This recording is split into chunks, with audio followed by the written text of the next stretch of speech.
வாசலில் நின்று வரவேற்ற ஒரே ஹீரோயின் தேவயானி தான். அப்போ குஷ்பு சுந்தர் கல்யாணம் பண்ணாங்க. அது ஒரு பரபரப்பு செய்தி. ஆனால் உங்களுக்கு மட்டும் ஷாக்கிங் செய்தி. நான் சொல்லக்கூடாது, நான் ஒரு பெரிய இடத்துல இருக்கேன் நடிகரோட. அடிப்பாவி இப்படி பண்ணிட்டாங்க.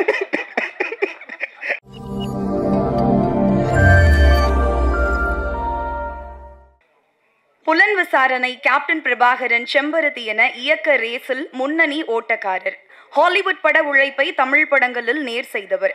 பார்க்க பார்க்க பிடிக்க வைத்தவர். இவரது இயக்கப்பட்டியல் 2015 நின்று போனது நல்ல பட ரசிகர்களின் சாபம் என்றுதான் கூற வேண்டும். ஆனாலும் சிலருக்கே வாய்த்தது போராட்ட குணம். தனக்காக அல்லாமல் பிறருக்காகவும் எளிமையானவர்களுக்காகவும் உழைப்பவர்களுக்காகவும் முன்னிருப்பது காலத்தின் அவசியம் அல்லவா? இவர் பார்க்காத சங்கங்களே இல்லை எனலாம். நாமெல்லாம் நம் பிள்ளைகள் சாமி போட்டோ என அதை செல்போன் ஸ்கிரீன் சேவரில் வைத்து கண்விழித்தால், இவர் தினமும் தன் செல்போன் வாயிலாக வரும் பிரச்சனைகளின் முகத்தில் விழிப்பவர். தன் போராட்ட குணத்தால் அன்பையும் பகையையும் ஒரு சேர சம்பாதித்துக் கொள்பவர். ஆனாலும் ஒரே குடும்ப உறுப்பினர்கள் தான் என்பதால் நாளை பகை மாறி அனைவருக்குள்ளும் நேசம் பூக்கலாம் அல்லவா? நற்கனிகள் விளையும் என்ற நம்பிக்கையோடு பேச அழைக்கிறேன் தென்னிந்திய திரைப்பட தொழிலாளர்கள் சம்மேளனத்தின் தலைவர் திரு R.K. செல்வமணி அவர்களை.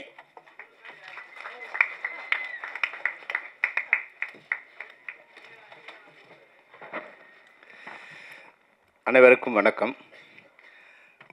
தொகுப்பாளர் பேச ஆரம்பிக்கும் போது ஒரு குவிஸ் மாதிரி என்ன இருக்குமா அவங்களுக்குமா எல்லாருக்கும் ஒரு டவுட் இருக்குன்ட்டு. ஆனால் என்னை அழைக்கும் போது நான் எப்படி வெளிப்படையாக இருக்கணும், அது மாதிரி என்னை அழைக்கும் போது என்ன தான் கூப்பிட்றாங்கன்னு எல்லோரும் தெரிஞ்சிடுச்சு. அந்த வகையில் ரொம்ப நன்றி. உண்மையாகவே இந்த மேடையில் இருக்கிற அனைவருக்கும் மாலை வணக்கம், இரவு வணக்கம். படம் ஆரம்பிக்கும் போது நான் படத்தை நான் எதுவும் பார்க்கவே இல்லை. இதை பற்றி எனக்கு ஒன்றுமே தெரியாது. தேவானி ஃபோன் பண்ணாங்க, படம் பார்க்க கூப்பிட்றாங்க. பேரரசு என்னை இருந்து கூப்பிட்டு வந்தார். நான் அப்புறம் சொன்னேன், வேறு யாரோ இப்போ ராஜா வேறு கூப்பிட்டாருன்னு. இல்லை சார், அதுவும் எல்லாம் ஒன்று தான் அப்படின்னாரு. ராஜாவாக தான் எனக்கு தெரியும். இங்கே வந்து தான் சிவா ஆறுமுகம்னு வேறு பேரில் படம் இருந்தது. உண்மையாகவே இந்த படம் சாங் பார்க்க ஆரம்பிக்கும்போது ஒரு ப்ளசண்ட்டாக இருந்தது.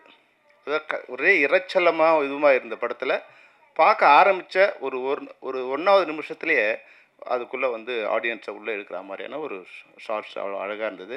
உண்மையாக ஃபஸ்ட்டு வாழ்த்து யாருக்கு சொல்லணும், கேமராமேனுக்கு தான் அந்த ஃபஸ்ட்டு வாழ்த்து சொல்லணும். அவர் பியூட்டிஃபுல்லாக பண்ணியிருந்தாங்க, ரொம்ப பியூட்டிஃபுல்லாக ப்ளசண்ட்டாக கண்ணுக்கு இனிமையாக இருந்தது. அப்புறம் அந்த இசை மெலோடியாக ஒரு சாங்கு, இது மெலோடி மாதிரி இருக்குது அப்படின்னா அந்த ட்ரெய்லர் பார்க்கும்போது பியூட்டிஃபுல்லாக அந்த ரீரெக்கார்டிங் இப்போ மியூசிக் டைரக்டரில் மிகச்சிறந்த ரீரெக்கார்டிங் கொடுத்துருக்காரு நரேன். ரொம்ப சூப்பர் அழகாக பண்ணியிருக்காங்க. அப்புறம் நடித்த எல்லாருமே, படத்தில் நடித்த ஹீரோ விஜய் அஜித் ரெண்டுத்தையும் சேர்த்து விஜய்த்துன்னு வச்சுருக்காருன்னு நினைக்கிறேன். எனக்கு ஆனால் அவர் பார்க்கும்போது கார்த்திகை பார்த்த மாதிரி இருந்தது. ஒரு ப்ளசண்ட்டான ஒரு ஸ்மைல். நீங்கள் நிச்சயமாக தமிழ் சினிமாவுக்கு நீங்கள் ஒரு நல்ல ஹீரோ வருவீங்க. நிச்சயம் இப்படியே நீங்கள் ஒரு அன்பாகவும் பணிவாகவும் இருக்கணும். எவ்வளோ உயரத்துக்கு வந்தாலும் தேவயானி மாதிரி நீங்கள் 100வது படத்தை தொடர்ந்தாலும் வாசலில் நின்று வரவேற்ற ஒரே ஹீரோயின் தேவயானி தான். அது மாதிரி நீங்கள் வரவேற்கலாம் கூட பரவாயில்ல, வணக்கம் சொல்லணும். நீங்கள் 100வது படத்தில் எங்களுக்கு வணக்கம் சொல்லணும். அவ்வளோ அழகாக இருந்தது. அதுபோல் ஹீரோயின் பேர் கண்மணி, அழகான தமிழ் பேரில். இப்போ ரொம்ப நாள் கழிச்சு ஒரு பேர் தமிழ் பேரில் ஒரு கண்மணின்னு ஒரு ஹீரோயின் பார்த்தோம். ஒரு ப்ளசண்ட்டான ஃபேஸாக இருந்தது. இல்லை, இந்த படம் நம்ம சொல்லுவோம் நல்ல படம் வரணும்னு. ஆனால் நல்ல படத்தை ஓட வச்சா தானே நல்ல படம் வரும். இப்போ இந்த படம் பார்த்தோம்.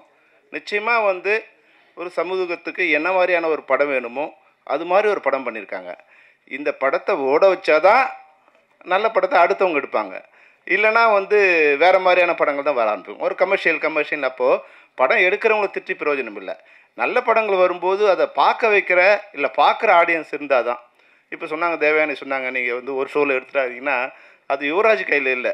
யுவராஜ் படம் பார்த்து அதை வாங்கி ரிலீஸ் பண்ணலாம், அதுதான் அவர் கையில் இருக்க தவிர, அங்கே சார் சொன்ன மாதிரி டிக்கெட் கவுண்ட்டில் நீங்கள் 100 டிக்கெட் வாங்கி போய் உள்ளே அனுப்பிச்சிருந்தா கூட கேன்டீனில் ஃபுல்லாகுதா இல்லையாங்கிற சிச்சுவேஷன் தான் எனக்கு. இன்றைக்கி தியேட்டர்ஸ்லாம் மினி ரெஸ்டாரண்ட் ஆகிடுச்சு. ரெஸ்டாரண்ட்டில் என்ன பிஸ்னஸ் இருக்குது அந்த பிஸ்னஸ்க்கு ஏற்ற மாதிரி தான் படம் ஓடுது. அப்போ அதுக்கேற்ற மாதிரியான படங்களை தயாரிக்க வேண்டிய சூழ்நிலை இன்றைக்கி திரைப்படத்துறைக்கு இருக்குது. நீங்கள் ஒரு நல்ல போஸ்ட்டில் இருக்கீங்க. அவங்க சொன்னார் நீங்கள் ரொம்ப பணிவான பெண் மட்டும் இல்லை, தீயாக பரவக்கூடிய ஒரு பெண்ணும் இருக்கீங்க. தயாரிப்பாளர் சங்கத்தில் இருக்கீங்க. தயாரிப்பாளர்கள் நினச்சா அவங்க ஒரு அணியாக இருந்தாங்கன்னா அவங்கள யாராலையும் ஒன்றும் பண்ண முடியாது. உற்பத்தி பண்ணுறவங்க அந்த தன்னோட உற்பத்தி பொருளுக்கான விலையை நிர்ணயிக்க முடியாத 2 பேர் தமிழ்நாட்டில். ஒருத்தன் விவசாயி, இன்னொருத்தன் திரைப்பட தயாரிப்பாளர். வந்தவன் தான் விலை சொல்வான். இவ்வளோ கஷ்டப்பட்டு நான் வந்து நாற்று நட்டேன், களை எடுத்தேன், தண்ணி பாய்ச்சினேன், அறுவடை பண்ணேன், கொண்டு வந்து சேர்க்குறேன்னா அதுக்கான விலையை விவசாயி நிர்ணயம் பண்ண முடியாது. அதுபோல் தயாரிப்பாளர் 10 வட்டிக்கு வாங்கினேன், 5 வட்டிக்கு வாங்கினேன், இவ்வளோ கஷ்டப்பட்டேன், இவ்வளோ நாள் எடுத்தேன், இந்த படம் இவ்வளோ செலவாயிருங்க, இதுக்கான விலை இவ்வளோ அவரால் சொல்ல முடியாது. இந்த 2 பேருமே தமிழ் மக்களை வாழ வைக்கிற, இல்லை சிந்திக்க வைக்கிற, இல்லை சிரிக்க வைக்கிற 2 இடத்துல இருக்காங்க. ஆனால் இவங்க நிலைமை வந்து இன்னும் படு மோசமான நிலையில் தான் இருக்காங்க. இதை சரி பண்ணணும்னா உற்பத்தியாளர்கள் ஒன்றிணைந்து அது விலையை, அந்த சக்தியை ஒரே சக்தியாக நீங்கள் மாறினீங்கன்னா, தமிழ் குமரன் இங்கே இருக்காங்க, எங்களை திட்டாதீங்க. என்ன உங்களுக்கு வந்து நான் நிறைய தடவை சொல்லியிருக்கேன், இந்த நீங்கள் நிர்வாகத்தில் இருக்கிறதால, இப்போது தேவானையெல்லாம் வந்து நிர்வாகத்தில் இருக்கிறதா சொல்கிறேன், நிர்வாகத்தில் இருக்கிறதால எங்களால் ஏதாவது உதவி பண்ண முடிஞ்சா எங்களை கூப்பிட்டு சொல்லுங்கள், இல்லை எங்கள் மேலே தவறு இருந்தால் எங்களை கூப்பிட்டு சொல்லுங்கள். நிச்சயமாக இந்த தமிழ் சினிமா நல்லா இருக்கணும்னு தான் நாங்கள் போராடுறோம். எங்களை காப்பாற்றிக்கிறதுக்கு மட்டும் இல்லை, தமிழ் சினிமாவை காப்பாற்றுறதுக்கு பல வகையில் நான் திரைப்பட தயாரிப்பாளர் சங்கத்துக்கு உதவியாக இருந்திருக்கேன். நிச்சயமாக இனிமேல் இருப்பேன். அதனால் நீங்கள் எது சரி எது தவறு நீங்கள் முடிவு பண்ணி எங்களை கூப்பிட்டு நாங்கள் வந்து பேசுகிறோம். தவறாக இருந்தால் எப்பவும் திருத்திக்க தென்னிந்திய திரைப்பட தொழிலாளர் சம்மேளனம் தயாராக இருக்குது. அந்த வகையில் இந்த படத்தை ஓட வைக்க வேண்டியது உங்கள் எல்லாருடைய பொறுப்பு. ஏன்னா உண்மையாகவே வந்து அவ்வளோ அழகாக அந்த படம் பார்க்கும்போது, தேவயானிமெல்லாம் பார்க்கும்போது ஒரு ப்ளசண்ட்டாக வனிதா பேசும்போது சொன்னாங்க, ஒரு ஆட்சி மாதிரி வர போகிறாங்க. நிச்சயமாக நீங்கள் கடைசி வரைக்கும் நீங்கள் வந்து சினிமாவில் நல்ல நிலை இருந்துகிட்டே இருப்பீங்க. ஏன்னா நீங்கள் எப்படின்னா ஒரு விஷயம் உங்களுக்கு சொல்லணும்னு நினைக்கிறேன். இப்போது தமிழ் சினிமாவில் வந்து இப்போது நான் ரோஜாவை லவ் பண்ணி கல்யாணம் பண்ணுறேன். அப்போ வந்து அது ஒரு பரபரப்பு செய்தி, அது ஒரு பரபரப்பா அப்பா ரோஜாவில் சொல்ல முடியும் கல்யாணம் பேசிட்டே இருப்பாங்க. அப்போ குஷ்பு சுந்தர் கல்யாணம் பண்ணாங்க, அது ஒரு பரபரப்பு செய்தி. ஆனால் உங்களுக்கு மட்டும் ஷாக்கிங் செய்தி. நான் சொல்லக்கூடாது, நான் ஒரு பெரிய இடத்துல இருக்கேன் நடிகரோட, அடி பாவி இப்படி பண்ணிட்டாங்க. அதான் வந்து யாரையுமே வந்து நீங்கள் வந்து எதிர்பார்க்க முடியாமல் ஒரு ஷாக் கொடுத்தீங்க.